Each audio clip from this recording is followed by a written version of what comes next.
on reprend Bezrat Hashem avec une notion très complexe qui est la notion de Machashava. La première difficulté, c'est que comment on va traduire la Machashava? Alors évidemment, on est habitué que la lettre même, c'est toujours le factitif, donc la racine, c'est Chet, Shin, Vet, et ce qui fait Choshev. Mais Choshev, évidemment, traduit toujours par le fait de penser, mais c'est pas aussi évident. D'abord, en hébreu, c'est plus considéré que penser. Par exemple, une chose qui est considérable, qui est importante, elle est dite chashuv, chashuva. Quand on dit que quelque chose est chashuv, ça veut dire qu'il est important, ça ne veut pas dire qu'il est pensé, d'une part. Et par exemple, il y a un verset où Dieu il accorde une récompense à les choshvé shemo. Alors, est-ce que ça veut dire ceux qui pensent à son nom ou est-ce que ça veut dire ceux qui considèrent son nom? Et en plus, sans compter que choshev, c'est aussi, quand on rajoute un noun, ça fait aussi le cheshbon, c'est aussi le fait de compter. Alors c'est une racine un peu compliquée, et évidemment le sens général en hébreu moderne, et après ou même dans l'hébreu moderne et dans l'hébreu classique, c'est le fait de penser, le fait d'avoir des idées. Mais comme c'est une notion importante, évidemment, on va essayer d'abord d'affiner un petit peu la grammaire. Alors pour affiner un peu la grammaire, je vais vous ramener ce qui a marqué dans le dictionnaire. Ce qui est ramené dans le dictionnaire, évidemment. Donc voilà, penser, méditer, inventer, croire, prendre pour, estimer, compter, imputer. Vous avez. Vous voyez que c'est un champ quand même, comme on dit, un champ lexical plutôt large. D'accord, je répète. Penser, méditer, inventer, croire, prendre pour. Quand on dit mais même en français, quand on dit je pensais que c'était, c'est-à-dire je l'ai pris pour. Estimer, dans le sens où faire une estimation même commerciale. Compter, dans le sens où je vous ai dit que par exemple, comme on va compter des éléments. Et imputer, ça veut dire c'est le fait d'attribuer une chose à quelqu'un. Donc ce mot de Machashava, évidemment, Machashava, Milat Machshava, Pirshu, Bemekomot, Rabim, c'est expliqué de nombreuses fois. Alors, comptez que, le Rama qui va l'expliquer après, que dans le cadre des activités humaines, la pensée, c'est l'activité la plus non matérielle. C'est la plus spirituelle, on va dire. Le fait de penser. Donc, on a pu penser, c'est le cas de le dire, que ça s'était attribué au Ensof. À Ensof, Nikra Machashava, ve Keter Elyon, et le Keter Elyon, la couronne supérieure, ve Chochma, et Bina, et Malchut s'appelle aussi Machashava. Et on va expliquer pourquoi. Notez que par exemple, il y a marqué que quand Dieu il a voulu créer le monde, Al-Taba Marshava, c'est monté dans sa pensée. Al-Taba Marshava, c'est monté dans sa pensée. Ça veut dire qu'il y a quelque chose qui est monté au niveau de la volonté supérieure du Ensof et du Keter Elyon. Et donc, toutes ces manières de voir la Marshava soit étant liées à Keter, à Chochma, à Bina ou à Malchut, Bekulam, Piresh, Rabbi Shimon de Yochai, tous les a expliqués Rabbi Shimon de Yochai. Et voilà qu'est-ce qui a marqué dans les Tikkunim. Amar le Rabbi Lazar. Rabbi Lazar, il a dit à son père, Abba, père, à Rabbi Shimon, Vea kama machshavot inun. Il y a combien est-ce qu'il y a de degrés de machashava? Machashavot au pluriel. Shrin tata. La shechina inférieure, c'est-à-dire la malchut, itkariet machashava. Elle s'appelle la machashava. Ve chochma, et la chochma supérieure, elle s'appelle aussi machashava, etc. Et au-delà de tout ce qui est pensé, des lettres la mina, et un degré où il n'y a rien qui lui soit supérieur, isetima dechol setimin, elle est le fermé de tous les fermés, il a dekol ilain, le supérieur de tous les supérieurs. Fin de citation. Donc, de ce texte du Zohar clair, on a au Rabbi Firouche, Malchut Nikren Machashava, que la Malchut s'appelle Machashava, Chokhmah, il s'appelle Machashava aussi. Et Keter Elyon, il s'appelle Machashava. Et un Tov, il s'appelle Machashava. On va expliquer qu'en fin de compte, le degré de Machashava, c'est toujours c'est le degré le plus spirituel par rapport à un degré qui l'est moins. Et à propos de la Bina, qu'on va aussi l'appliquer à Bina, c'est expliqué dans le Zohar, dans Raya Me'amna, dans le Sefer Bamidbar. Voilà qu'est-ce qu'il y a marqué. Israël ala b'machashava. C'est un midrash que Dieu, il a la notion d'Israël, c'est une notion qui est montée dans la pensée divine. Irur chokhma lechakima beramiza. Alors, il y a une distinction importante qu'il y a entre la machashava et le irur. Le irur, je pense que j'ai jamais réussi à le traduire et que c'est pas du tout, et que c'est très compliqué à traduire. Autant la pensée, c'est pour ça qu'on va voir comment ça fonctionne. Autant la pensée, c'est le fait, même si c'est flou, d'avoir une idée. C'est-à-dire d'avoir une idée, sans compter même, on verra dans la philosophie du Moyen-Âge, le fait de pouvoir de figurer cette idée, ou même voire même de ce qu'on appelait autrefois de l'imager. Le hirour, c'est beaucoup plus subtil. Les harer, alors ça a plusieurs sens en hébreu, ça a à la fois le sens peut-être de cogiter, peut-être le fait, c'est une pensée qui n'est pas encore structurée, c'est une pensée qui n'est pas encore décomposée, donc elle est supérieure, parce que c'est le hirour qui amène à la machashava. D'abord, c'est comme si vous avez un petit influx, un hirour, et après vous allez penser. On pense, c'est penser ce qu'on pense. Vous allez vous dire maintenant, c'est quoi cette chose que j'ai en moi? Alors je vais essayer de la penser. Je vais essayer de lui donner une forme, de l'organiser. Alors, non, la perception c'est lié au sens. Or, dans la pensée, il n'y a pas encore de rapport au sens. Mais si, alors oui, alors c'est le fait ici plutôt le fait de percevoir quelque chose qui est non visible, ou de percevoir un élément qui est supérieur.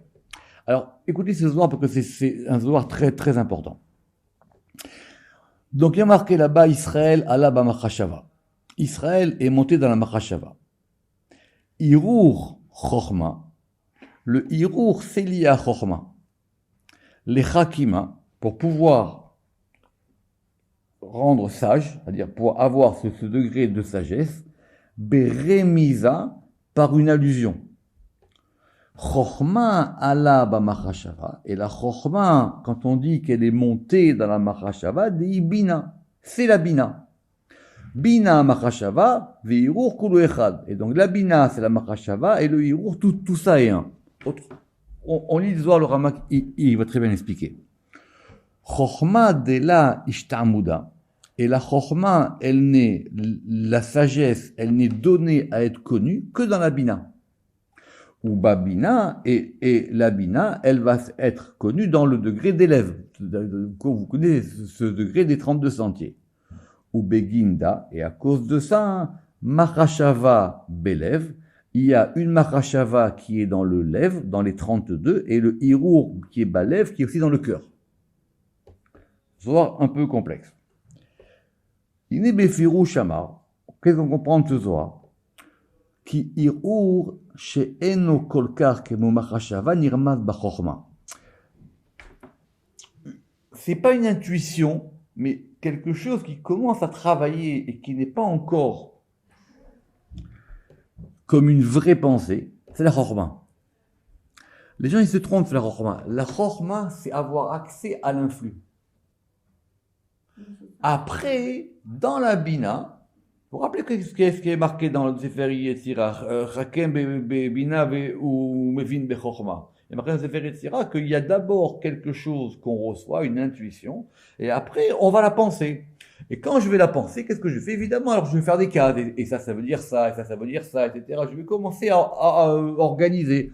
Je vais commencer à rentrer dans le discursif, dans la compréhension, dans le détail. ou Machashava. Alors, Kemoken, Machashava Nirma Bachorma, ou Machashava Nirma Zed Babina. Et c'est aussi lié à la Bina. Simplement dans la Bina, chez Uyoter Midgale, c'est beaucoup plus dévoilé que le Hirour. C'est beaucoup plus dévoilé. C'est-à-dire, vous êtes capable de structurer la pensée. Donc, la pensée, c'est à la fois Chorma et Bina, ou plutôt c'est le travail des deux. Mais au niveau de la Chorma, quelqu'un qui lit à Chorma, il pense pas, il reçoit les choses. Après, il peut les dire. Après, enfin, il peut les dire. Il peut après il peut après les organiser. Mais Chorma, c'est évidemment quelqu'un qui lit à Keter, c'est-à-dire c'est quelqu'un qui va recevoir, c'est quelqu'un qui reçoit ce degré de l'influx divin ou de l'influx supérieur. Mais maintenant, on va essayer d'expliquer la raison de toutes ces appellations. Premièrement, dans le livre que Rama qui attribue à Rabbi Moshe de Léon, il a expliqué dans Sefer Hashem, Piré Sefer Hashem, qui Machashava beketer Elion, que la Machashava, elle n'est rien de moins que dans Keter, le Keter supérieur, et dans Chorma. Et voilà comment il le dit, il faisait les chonos. Beketer Elion Machashava. Dans le Keter supérieur, il y a la Machashava. Avalo Asaga. Ce terme de Asaga, c'est un terme très important dans la philosophie et dans la Kabbalah.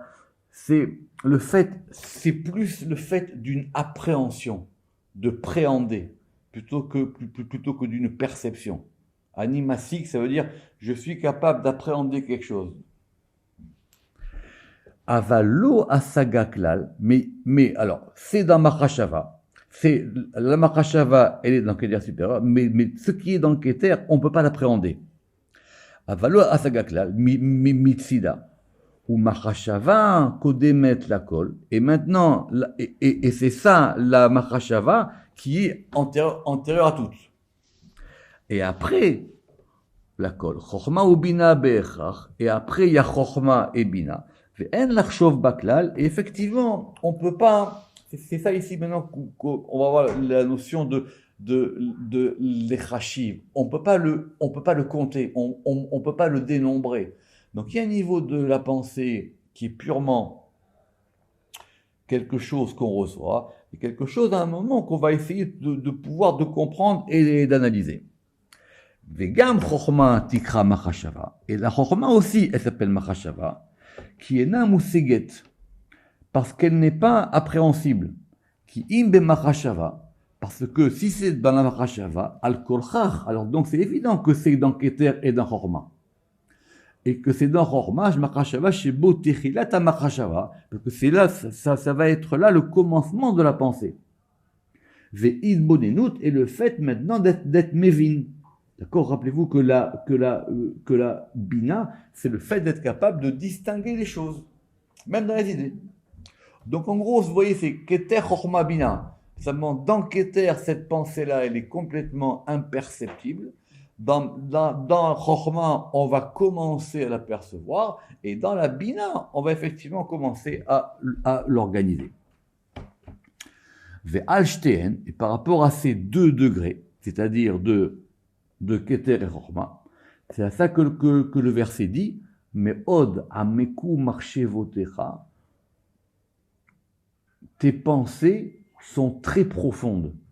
D'accord? Rappelez-vous que la notion de profondeur ici, c'est aussi le fait que ce soit large. Ça veut dire le fait que ce ne soit pas limité. D'accord? Rappelez-vous qu'on avait vu la Mishnah des Ma'amakim dans Sefer Yetzira. Chez Aliédé, chez Choshvim, Bachorma. Parce que quand maintenant, de bas en haut, on peut penser dans Chorma, alors on peut aussi peut-être, Yavo l'Archov, on peut aussi penser à ce degré qui s'appelle Keter Elion, à l'idée au maître par le fait qu'on estime. Parce que si nous maintenant on veut avoir une idée de ce que c'est Keter, on ne peut pas.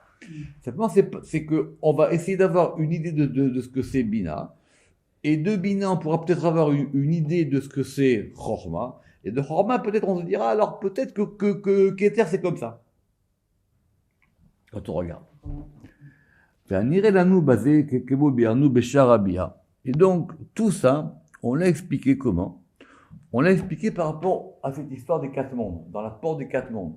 Parce que chaque monde, finalement, il est plus haut que celui qui est en dessous. Et chaque monde qui est en bas, comment est-ce qu'il peut percevoir le monde qui est au-dessus? Donc à chaque fois, c'est un degré supérieur. Meinyan à Madrigot. Et donc dans les 4 mondes, on a compris qu'il y avait un principe de gradation. Zo le ma'ala miso, l'un au-dessus de l'autre. Et il en est de même pour la pensée. Pourquoi? Prenez par exemple la malchout. Qui a malchout? Be'erer tartonim, par rapport au degré d'en bas, asher limata mimena, qui sont en dessous d'elle, elle s'appelle machashava. Alors déjà, le Ramak, souvent il le dit, je répète ça, la malchout, c'est pas nous. Nous, on est dans le degré qui sont en dessous de la malchout. Donc par rapport à nous, le degré spirituel le plus haut et le plus proche de nous, c'est la malchout. Donc par rapport à nous, la malchout, on peut l'appeler comme étant machashava. Qui idaka, parce qu'elle est fine et subtile, tachlit adakut, de la plus grande spiritualité possible. Kemo amachashava adaka, comme une pensée subtile, ou les physés. Et donc, si déjà on peut appliquer au degré qui est le plus haut par rapport à nous, et le plus bas par rapport au degré d'en haut, si on peut lui appliquer ce degré de Mahashava, à plus forte raison, quand on va pouvoir remonter jusqu'à la Tzilut. Les Chol Tzilut Bichlalo. Et donc c'est pour ça que les commentateurs, ils ont donné, pour expliquer ce que c'est que l'émanation, les Chol Tzilut Bichlalo, Kemo Shekaru Mefarshim Chol Tzilut Nekuda Machashavit. Ils ont dit, c'est quoi l'émanation? C'est un point de pensée. Pour montrer que c'est subtil. C'est-à-dire, alors, c'est expliqué souvent que dans le monde de la matière, la chose la plus subtile qu'on peut percevoir, c'est la lumière. C'est la lumière. Et dans le monde des choses spirituelles, la chose la plus subtile qu'on peut percevoir, c'est l'influx de la pensée. Ve'en bageshem, et donc dans les choses matérielles, il n'y a pas en bageshem yoter dak, il n'y a pas de chose plus fine et plus subtile que la pensée. En fin de compte, on se sert de la pensée comme d'un machal, c'est-à-dire comme d'un exemple pour dire que voilà, c'est quelque chose, c'est une pensée. C'est quelque chose, c'est... Alors évidemment, c'est pas... Évidemment, il faudra voir la différence qu'il y a entre une pensée et une idée. D'accord? Machashava et Ra'ayon. Mais ça, c'est quand on sera à l'étrèche. Mais quand on va dire j'ai une pensée, c'est complètement imperceptible. C'est le degré le plus imperceptible possible. Ulchon, et donc ainsi, Yizdak a Marnou. C'est pour ça que maintenant, on n'aura pas de mal à pouvoir appliquer la Machashava à la Bina. Kelomar qui Berer, parce que la Bina, par rapport Berer à Sheva Sefirot chez les Mata, par rapport aux 7 Sefirot qui sont en dessous d'elle, Mimena Machashava, elle va se nommer pensée. Vea Sefirot à Tartonim. Et les séphirotes inférieures, donc, elles servent à quoi? Eh bien, elles servent à exprimer la pensée. Poel mitgale berka shiya machashava daka. Autrement dit, par rapport, chaque degré, il est pensé par rapport au degré qui plus bas va le dévoiler. Parce que pour le moment, la pensée, on n'a pas parlé de la parole. La parole, c'est déjà le fait d'exprimer la pensée. C'est autre chose. Donc, quand quelque chose, en fait, plus ça se dévoile, moins c'est de la pensée. Et donc, chaque degré qui dévoile, il va appeler le degré qui est au-dessus de lui, le degré de la pensée. Et donc, ainsi, je reprends, vers séphirot à tartonot, et donc les séphirotes inférieures à qui? À la bina.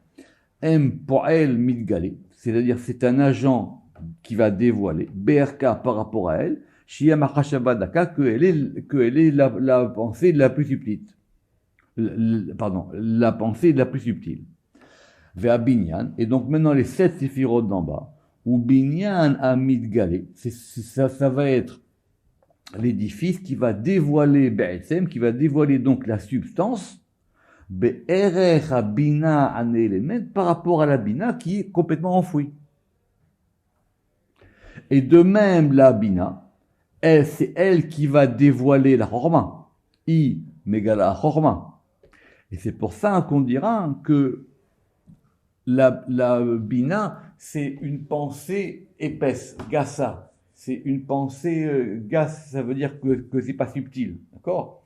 C'est-à-dire, chaque degré qui dévoile, il peut nommer le degré qui est au-dessus de lui comme étant un degré de pensée. Donc évidemment, donc c'est pour ça que, mais malheureusement, on est pris en français avec cette notion de pensée. Et donc, la bina, elle est appelée Mahashava Gassa, elle est appelée une pensée épaisse par rapport à la Chorma qui est appelée une pensée subtile. Et évidemment, Keter Elion, c'est encore plus subtil que Chorma et Bina. Mais Keter Elion, Daka Mishnem, Kizo Daka Miso, Vezo Daka Miso, parce que ça c'est plus subtil que ça, et ça c'est plus subtil que ça. Vekola Atzilut, et même toute la Hatzilut, Nikra Poel Be'etzem, elle va être, c'est quoi la Hatzilut? C'est le dévoilement de la pensée du roi, du roi des rois de en haut. Donc même la Hatzilut, elle va nommer le degré qui est au-dessus d'elle comme étant le degré de la pensée. Je reprends. Vechen, Kol Hatzilut, Nikra Poel Be'etzem ala Machashava aruchanit par rapport à la pensée spirituelle. Amatzi la Melech Malchelachim, qui est celle de l'émanateur, qui est le roi des rois des rois. Ou la Amod Etev Al-Tochan Enazé. Et donc, si on veut bien comprendre tout ça, il faut qu'on comprenne maintenant c'est quoi cette architecture graduelle des mondes. Et ça, on l'a vu dans une porte qui s'appelle Sharabia.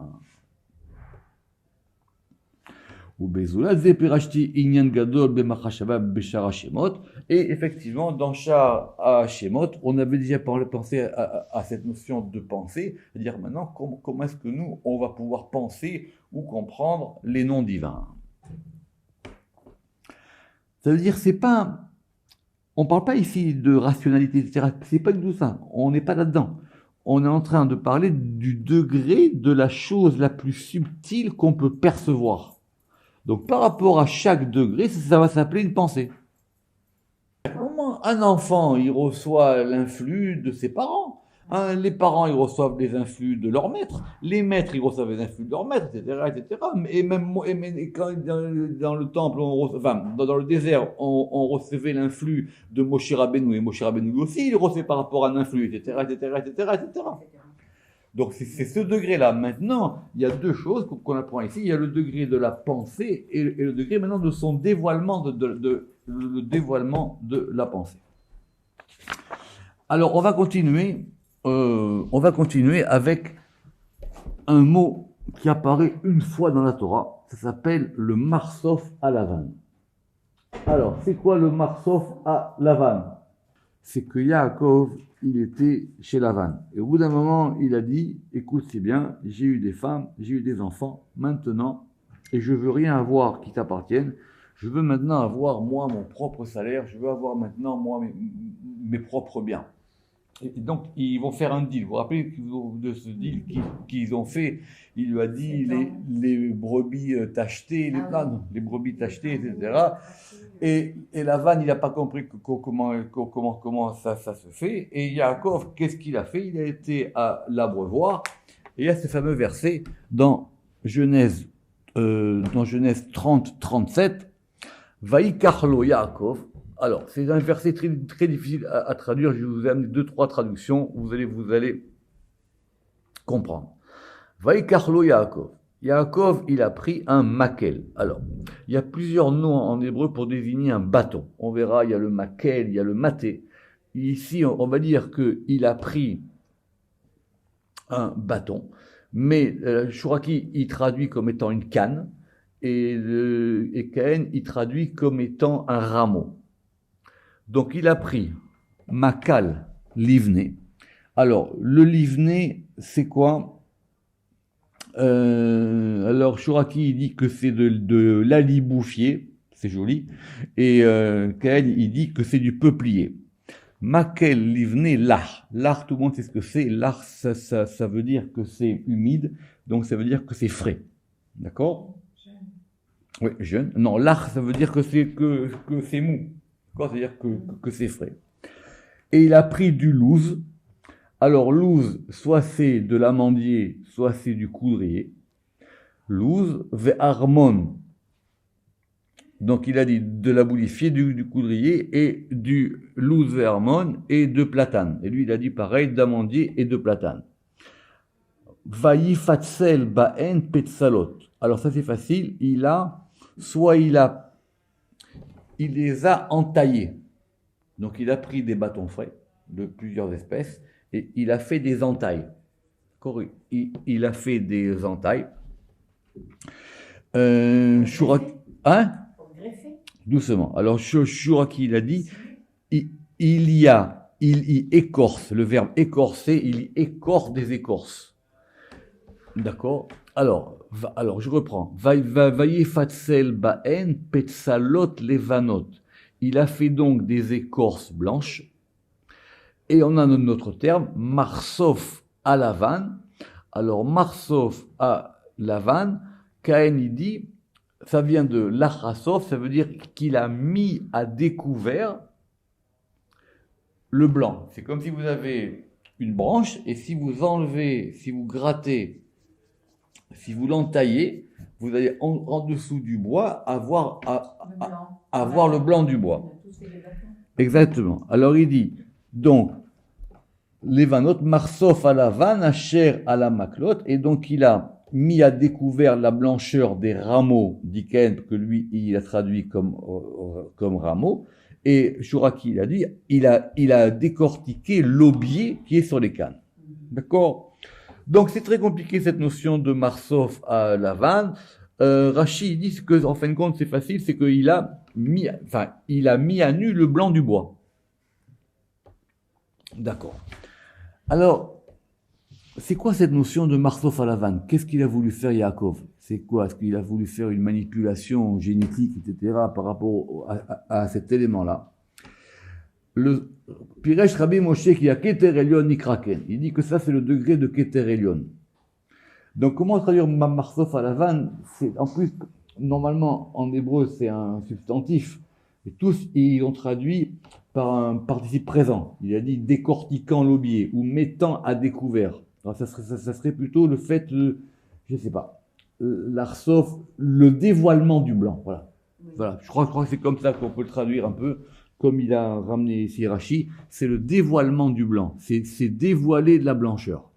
Donc il a dévoilé une blancheur. Effectivement, ça serait lié à Keter. Venikraken, et donc Keter s'appelle ainsi, Mitaam Shemimeno Mitgale Haloven, parce que c'est à partir de Keter que va se dévoiler la blancheur, ou Matzil Lechol Panim, et que ça va apporter de la lumière et de la réjouissance à toutes les faces.